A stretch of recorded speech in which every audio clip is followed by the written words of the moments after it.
ma'am दा हफं का थमजगे हजिक से हम कना भाइरल होरिबा कोकी लाइरबा वालगी होइबा के मागे भाइरल लमा हजिक हम कना चली तो सिगी मतंग सिदा मैम ना तहनिंगबा तहनिंगदबा दगी मैम की पुनिदा पेंदबा मैम हाइतारे को कोई मतंग मतंग माइ मागी पोस्ट थागनरी तसेना यामना नुंगाइतबा हाइबदि केनोदा अखोई लाइरबा वालगी मतौ उरकांदा नुक्सीबसि सुमाइ तौबोरे गायना पारिने मोगी मतौ तमजौ गायना को खनबा हाइतारे असुमते नुक्सिना अवाबा कयामा खांगमिनरकांदा कोई नुंगाइबगी अदि चरा नामता चारगसु अदुकी नुंगाइबगी नुंसिबगी मिनोक्तो अदुकी मगुमदुना हेनबा हाइतारे अदुमाइना नुंसिना लेमिनरकांदा खांगौदबा मिकुप अमदा ओइरखिबा अदुगुम्बा नुंगाइतबा थौदोंतो तसना होनिदबा थौदोंने याम तसंगा नुंगाइते अदा आइना मयामदा थमजनिंगबदी नुपी हाइबसे एकोइ लुनासु खनगदबनी दुगा मरुनसु लौगदबने हाइतारे आदि हजुसी नुपी उबिसिंगना लौरिबा रोल याम चावी अदना नुंसिग्रबा मागी मपाम लमदम थादोकांदा एकोइ मागी मवा मपुरुबगिदमता कथोगा पुसि लेमिनरगे हाइना लाइनेबा अदुबु करिगुम मतमदा मागी मवा मपुरुबा लेलेना तोपदा मयुम पानबा नुपी दगी मचा लेलेना तोपदा मयुम पानबा नुपी इफ कनाउबसिंग मचा मवा लेत्रकांदा वाखलोन चेतपा नुपा नुपीदी mayum pandana punsi supagi hingba misu yaweba adu akhoi manipur sida masi chanabi amoina adaga masi hongai ba hawa nusit haigadra sotlo kise yam nuai tabase mayama hujik se adum thokpa cha sengkale hetare sinupa oiba ikhusu wakan khanbiu sinida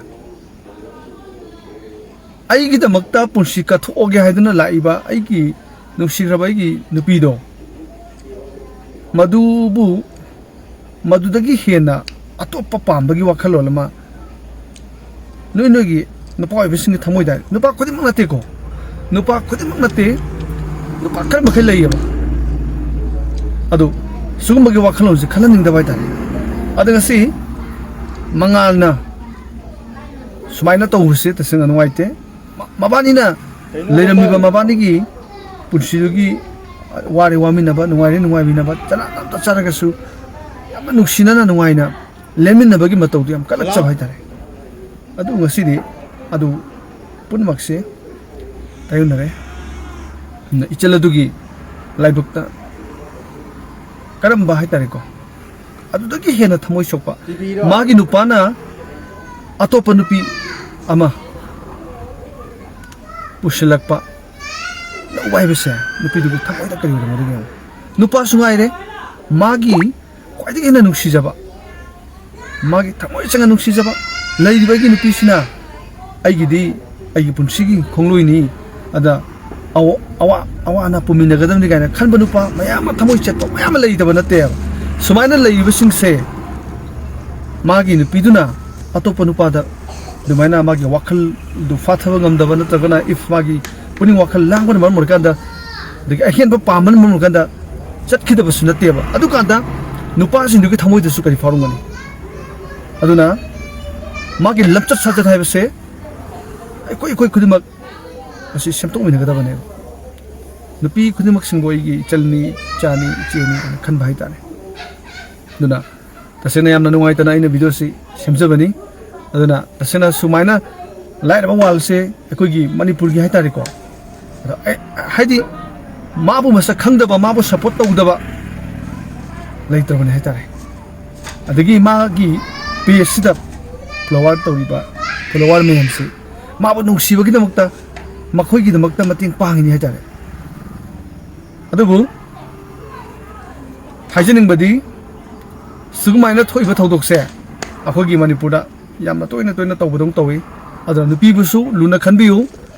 मरम चानसु नुपीबु वारकपियु अदा नुपी नुपा हाइबसे हाइतारे अखोइगी माबै अमगुमबने मरमदुना हाइरिबा नुपा नुपी अनिदो yum Panba मतमदे यामना थोंग मानना अखोइ चमिनरगा याम नुसिनाना अरिलेता तानमिनरकांदा हिंगबा पुनसिदुगी माहाउदु याम नुंगाइबने हाइतारे अदुना मचा मवा लैरे खंगना if मागी नुपी लैरे मचा लैरे खंगना हाइरिबा नुपादुदा माबु मंगोदा लैगनी हाइना लैबा ngamiba नुपीदुगी थमुजु अंगपने हाइतारे सिनेबा सिगे वाखलोनसि कदाइदगी फाउरिबा वाखलोन सुनिदा